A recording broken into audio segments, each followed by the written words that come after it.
Alhamdulillah, pada hari ini mulut setiap umat Islam berqomat kamil mengucapkan lafaz hamdalah, lafaz takbir, lafaz tahmid, lafaz tasbih dan seterusnya sebagai ungkapan rasa syukur kehadirat Allah Subhanahu wa taala bahwa Ia telah diberikan umur yang panjang, bahwa kita bisa menikmati dan berhari raya, dan bahwa kita bisa bergembira di hari raya Idul Adha ini.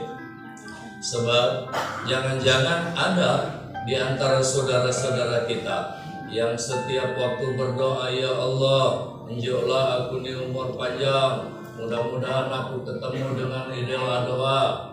Tetapi oleh Allah sudah keburu dipanggil dan dia tidak ketemu dengan Idul Adha. Ada pula yang bahkan siap-siap, sudah siap dipanggil oleh Allah, malah ketemu pula dengan Idul Adha ini. Artinya nikmat umur yang telah diberikan oleh Allah itu patut kita syukuri. Lalu timbul pertanyaannya, Allah telah memberikan umur kepada kita sampai saat ini kita hidup. Maka pertanyaannya adalah, apakah benar kita telah mengisi umur kita itu dengan sebaik-baiknya, baik sebagai pribadi, baik sebagai hamba Allah? Kalau kita introspeksi, kalau kita melihat ke belakang, lalu mengukurnya saat ini, Allah telah memberikan umur yang panjang. Apa benar kita telah benar-benar melaksanakan semua kewajiban kita? Apa benar kita telah melaksanakan semua perintah Allah? Contoh, di umur yang kita sudah segini, Allah mewajibkan salat 5 waktu. Apakah benar kita telah melaksanakan salat 5 waktu secara sempurna, rutin, separuh, atau hanya 2 rakaat, atau bahkan tidak sama sekali? Maka yang menjawab itu tiada orang lain yang tahu kecuali diri kita masing-masing. Kalau tahun kemarin kita berpuasa, diwajibkan kepada kita untuk berpuasa selama sebulan, 29 hari dan atau 30 hari. Apa benar kita telah melaksanakan itu? Apa full, penuh 30 hari, sebulan, atau hanya separuh, atau hanya 10 hari, atau jangan-jangan tidak sama sekali? Maka untuk menjawab semua itu, sekali lagi, tiada orang lain yang tahu kecuali diri kita masing-masing. Jamaah sidang hari raya Idul Adha rahimakumullah. Kalau secara khusus penyembelihan hewan korban itu adalah ibadah yang secara khusus diberikan, dibebankan kepada kita, mereka yang mempunyai kemampuan untuk mengadakan itu. Karena apa? Karena menyembelih hewan kurban pasti butuh biaya. Itu secara khusus.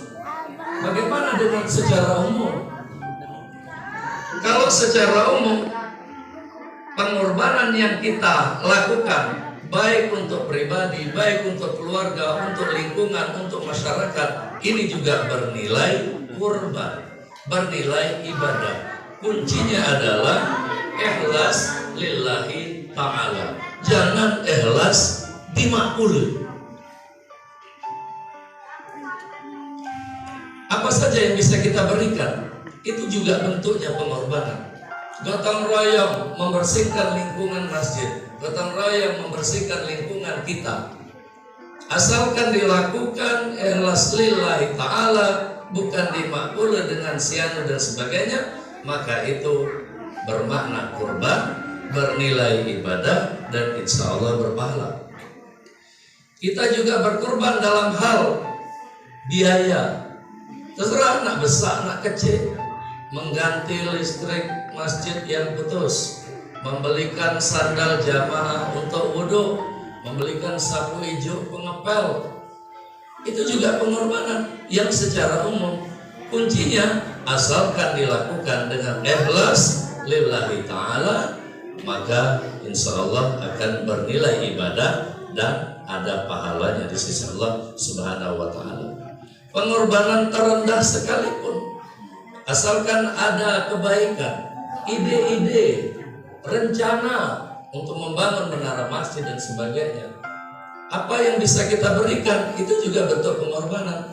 Memberikan pemikiran yang tajam, yang bagus, solusi, apalagi bisa memberikan harta, uang kita dalam bentuk infak, dan atau serendah-rendahnya minimal didencel, dan atau minimal mendoakan, ya Allah, mintalah niat kami di kampung ini Engkau kabulkan. Ini juga bentuk pengorbanan secara umum.